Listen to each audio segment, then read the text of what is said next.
తమ్ముడు నారాయణమూర్తి గారు సెంటర్లో సెంటర్. సో అందరికీ నమస్కారం. ఫస్ట్ ఆఫ్ ఆల్ ఈరోజు ఇక్కడికి ఆర్ నారాయణమూర్తి గారి సినిమా యూనివర్సిటీ పేపర్ లీక్ అంటే ఒక 1 month క్రితమే నాకు ఆయన సినిమా చూపించారు.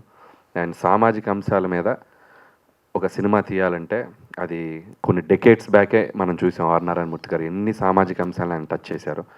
అలాంటి ఒక గొప్ప సినిమాలు తీసిన ఆర్ నారాయణమూర్తి గారు మళ్ళీ ఒక సామాజిక అంశం మీద, ఒక సమస్య మీద మిమ్మల్ని అడ్రస్ చేయడానికి వస్తున్నారు. ఖచ్చితంగా సినిమా చూడండి. ఆయన ఆవేదన సినిమాలో చూపించారు, అది ప్రజలకు అర్థమయ్యేలా తీశారు. సో మీరు కూడా అది అర్థం చేసుకుని ఆ సినిమాని ఆదరించి ఆయనకు ఒక పెద్ద హిట్ ఇవ్వాలని కోరుకుంటున్నాను. ఇకపోతే నారాయణమూర్తి గారి గురించి చెప్పాలంటే, సో నేను ఇందాక బయట నుంచొని మాట్లాడుతున్నాను. ఆయన తీసిన దండోరా కానీ, ఎర్ర సైన్యం కానీ, చీమల దండు కానీ, ఎర్రోడు కానీ, ఒరే రిక్షా, దాసనారాయణరావు గారు గురువు గారు తీసిన ఒరే రిక్షా కానీ, అన్నీ సిల్వర్ జూబ్లీస్. అంటే ఒక ట్రెండ్ సెటర్ చేసిన ఒక great actor, hero R Narayanamurthy గారు. సో కాలక్రమేణా ట్రెండ్ మారుతుంది, సినిమాల ట్రెండ్ మారిపోయింది. సినిమాలు ఒక్కొక్క జోనర్లో ట్రై చేస్తూ ఉన్నారు. ఆయన తలుచుకుంటే ఆయన కూడా మారి వేరే టైప్ సినిమాలు తీయొచ్చు. బట్ ఇంకా అది మూర్ఖత్వం అనాలో, ఆయన సమాజం పట్ల ఆయనకున్న గౌరవం అనాలో తెలియదు. కానీ స్టిల్ ఇంకా సామాజిక అంశాల మీద సినిమా తీస్తాను, నేను ఇంకా ప్రజలకు అలాంటి సినిమాలు అందిస్తానని చెప్పి ఒక స్ట్రాంగ్ దీంతో వెళ్తున్నారు. సో ఖచ్చితంగా ఆయనకు సపోర్ట్గా ఉండాలి. గురువుగారు డెఫినెట్గా ఈ సినిమా మీకు మళ్ళీ మంచి హిట్ అయ్యి, సో మళ్ళీ మీరు ఇంకా ఆయన ప్రయత్నాలు చేయడానికి ఇంకా మీకు ఒక ధైర్యం ఇవ్వాలని మనస్ఫూర్తిగా కోరుకుంటున్నాను. అంటే ఇప్పుడు ఇలా మాట్లాడుతున్నాం గురువుగారు అని, చాలా ఫ్రెండ్లీగా ఉంటారు ఆయన. నారాయణమూర్తి గారు చాలా ఫ్రెండ్లీగా మాట్లాడతారు, ఎంత ఓపెన్గా మాట్లాడతారు, ఆయన ఒపీనియన్ అంత ఓపెన్గా చెప్తారు. సో చాలాసార్లు అడిగేవాడిని, నాకు డౌట్ కూడా, ఎందుకు గురుగారు మీరు సినిమాలో మీరు అనుకుంటే మంచి పాత్రలు చేయొచ్చు, గొప్ప పాత్రలు, నిలిచిపోయే పాత్రలు చేయొచ్చు అని చెప్పి ఎన్నోసార్లు అడిగాను. ఇప్పుడు కూడా బయట అడిగాను. R Narayanamurthy is one and only R Narayanamurthy. So నిజంగా ఆయన విల్ పవర్, నేను నా సినిమాలే, నా కైండ్ ఆఫ్ సినిమాలే నేను చేసుకుంటూ వెళ్తాను, నా ఓపుకొని ఉన్నాను అంటూ ఉంటారు ఆయన. బట్ స్టిల్ మళ్ళీ అడిగాను ఆయన్ని, మీరు కనుక డోర్ ఓపెన్ అంటే గేట్ ఓపెన్ చేస్తే మీకోసం ఎన్నో పాత్రలు, గొప్ప పాత్రలు రెడీగా ఉన్నాయి. అటు హరీష్ అన్న కానీ, మేము కానీ, ఇంకా రైటర్స్ చాలామంది ఉన్నారు. ప్లీజ్ ఇది మీరు చేయరని నాకు తెలుసు, బట్ ఏదో మీడియా ముఖంగా నా అభిప్రాయం చెప్తున్నాను. But be like you what you are sir R Narayanamurthy గారు, that's up to you. Shankar గారు మాట్లాడతారు అన్న ఆర్ నారాయణమూర్తి గారి గురించి. చూసారు సార్, అనిల్ ఏదన్నా ఫోన్ అసలు అప్పుడు నేను అనిల్ ఎప్పుడు అసలు ఫోన్లోనే మాట్లాడుకోము. ఏదైనా ఇంకా ఫోన్ చేశాడంటే అది చాలా ఇంపార్టెంట్ అని అవ్వచ్చు, లేదా ఒక పెద్ద జోక్, ఒక అరగంట నవ్వే జోక్ అని అవ్వచ్చు. ఈ 2 విషయాలు ఉంటే అనిల్ ఫోన్ చేస్తాడు. ఫోన్ చేసి, అన్న నేను ఒకటి అడుగుతున్నాను, నువ్వు కాదనొద్దు, వచ్చేయాలి అన్నాడు. ఏంటి అంటే, ఇలాగ నారాయణమూర్తి గారిది అని. అనిల్కి నారాయణమూర్తి గారు అంటే ఎంత ఇష్టం అంటే, అందరికీ మాకు దిల్రాజు గారి ఆఫీస్లో నారాయణమూర్తి గారు బాగా పరిచయం, బాగా క్లోజు. బట్ అనిల్కి ఎంత ఇష్టం అంటే, ఈ ప్రమోషన్స్ భుజం మీద వేసుకున్నాడు. అంటే ఇప్పుడు బేసిక్ ఏ ప్రమోషన్స్ అయినా అనిల్ భుజం మీద వేసుకుంటున్నాడు. ప్రతి సినిమా నిన్న లిటిల్ హార్ట్స్ కూడా చూసా నేను. కానీ ఈ సినిమా నారాయణమూర్తి గారి కోసం ఇష్టపడే అనిల్, నాకే కాదు చాలామందికి కాల్ చేసి ఈ సినిమా ప్రమోషన్ గురించి చెప్తున్నారు. బట్ అనిల్ మాట ఒక ఎత్తు అయితే, నారాయణమూర్తి గారు అనగానే నేనే కాదు ఎవరైనా సరే ఇండస్ట్రీలో వచ్చి ఇక్కడ నిలబడాల్సిందే. అది మీరు సంపాదించుకుని, ఇన్నేళ్ళుగా మీరు సంపాదించుకుని ఏమైనా ఉందంటే ఇది చూడండి. మన పెద్దవాళ్ళు చెప్తుంటారు, ధనవంతులు వేరు, ఐశ్వర్యం ఉన్నవాళ్ళు వేరు అని. ధనవంతులు అని ఎవరిని అంటామంటే, కేవలం డబ్బు సంపాదించే వాళ్ళని, కేవలం డబ్బు ద్వారా పొందిన సుఖాలని, డబ్బు ద్వారా వచ్చిన ఆస్తుల్ని ఉన్నవాడిని ధనవంతుడు అంటాం.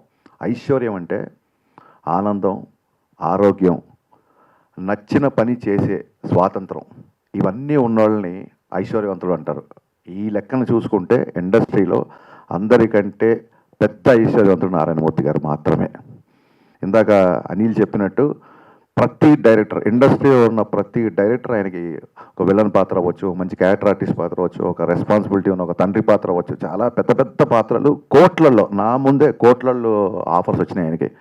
కానీ ఆయన ఏ రోజు డబ్బుకి పడిపోలేదు, ఏ రోజు ఏ ఆఫర్ని ఆయన ఒప్పుకోలేదు. మీకు అందరూ బయట చెప్తుంటారు కదా, ఇండస్ట్రీ అంటేనే డబ్బు మయం, డబ్బు దగ్గర ఎవరైనా పెద్ద రెమ్యునరేషన్ ఆఫర్ చేస్తే ఎవరైనా సరే ఏదైనా ఒప్పేసుకుంటారు అన్న టైప్లో మాట్లాడుతుంటారు అందరూ. డబ్బుతో కొనలేని వ్యక్తి ఎవరైనా ఉన్నారు ఇండస్ట్రీలో అంటే అది నారాయణమూర్తి గారు మాత్రమే. ఖచ్చితంగా నేను చెప్పగలను. ఈ రోజుకి ఒక సమస్య ద్వారా ఇది మీరు నాకు తెలిసి మీరు తీస్తున్న అన్ని సినిమాలు ఇది కొంచెం యూత్ సినిమా. ఇది యువతని చేసిన సినిమాలు, ఎక్కువగా రైతు సమస్యల మీద, నిమ్న వర్గాల మీద ఎదుర్కొంటున్న ఇబ్బందుల మీద సినిమాలు తీసి ఆయన ఫస్ట్ టైం ఒక యూత్ సబ్జెక్ట్తో ముందుకు వస్తున్న నాకు అర్థమైంది. బట్ అందులో కూడా చూస్తే అందులో కూడా ఒక సమస్య, ఒక పేపర్ లీక్ అనే సమస్య వలన నిజంగా ఎంత నష్టం జరిగింది, ఎన్ని నష్టాలు జరుగుతున్నాయి, ఎంతమంది స్టూడెంట్ల జీవితాలు పాడైపోతున్నాయి, అలాగే అపాత్రదానం జరిగి జస్ట్ లీక్ అవ్వడం మూలంగా ఏమాత్రం ప్రిపేర్ అవ్వని స్టూడెంట్స్, ఏమాత్రం అర్హత లేని స్టూడెంట్స్ అనేవాళ్ళు ఎలా లబ్ధి పొందుతున్నారు, ఈ టాపిక్స్ అన్ని ఈ సినిమాలో ఆయన డిస్కస్ చేశారని చెప్పిండ్రు. అనిల్ చెప్పాడు కదా ఆయన ఎప్పుడు మారలేదని, కానీ ఆయన ప్రతి సినిమా మార్పు కోసమే ఉంటుంది. ఆయన గురించి చెప్పాలంటే మార్పు కోసం తపన పడుతూ ఏమాత్రం మారని మనిషి నారాయణమూర్తి గారు.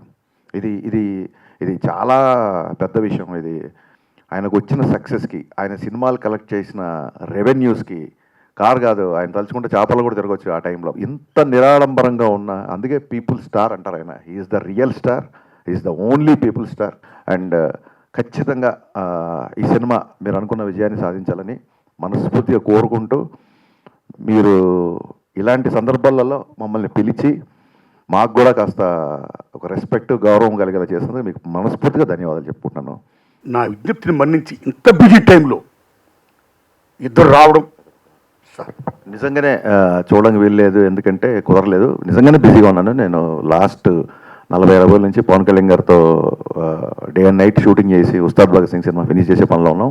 ఇంకో ముఖ్య విషయం ఏంటంటే కళ్యాణ్ గారి దగ్గర కూడా మీ ప్రస్తుతం 2-3 సార్లు వచ్చింది. మా పవన్ కళ్యాణ్ గారికి నారాయణమూర్తి గారు అంటే విపరీతమైన గౌరవం, విపరీతమైన ఇష్టం. ఈ సందర్భంగా ఈ విషయం నేను చెప్పాలనుకుంటున్నాను. సార్ పవన్ కళ్యాణ్ గారు అంటే నాకు కూడా అంత బ్రహ్మాండంగా విపరీతమైన ఇష్టం అండి, గౌరవం అండి. Whole hearted I'm telling sir, whole hearted I'm telling. Because మన తెలుగు చిత్ర పరిశ్రమలో మహానటుడు, యుగపురుషుడు, మహానుభావుడు, the legend NT Ramarao create చేసిన హిస్టరీ, మళ్ళీ అలాంటి హిస్టరీ ఎప్పుడైనా మనం చూడగలం అనుకుంటే పవన్ కళ్యాణ్ గారు అలాంటి హిస్టరీని చూపించారండి. Wholeheartedly thanks a lot, salute to him. So ఇప్పుడు గురుగారులు ఈసార్లు దాన్ని విజ్ఞప్తి చేయడం, ఇప్పుడు రావడం, ఇప్పుడు నా సినిమా గురించి, నా గురించి ఇంత బ్రహ్మాండం చెప్పడం, వారిద్దరికీ హృదయపూర్వక ధన్యవాదాలు చెప్తున్నానండి. ఇంకా ప్రేక్షక దేవుళ్ళారా, ఇంకా మీరు చూడాలి. ఏమాత్రం సినిమా బాగున్నా 10 మంది చెప్పి ఆదరించండి.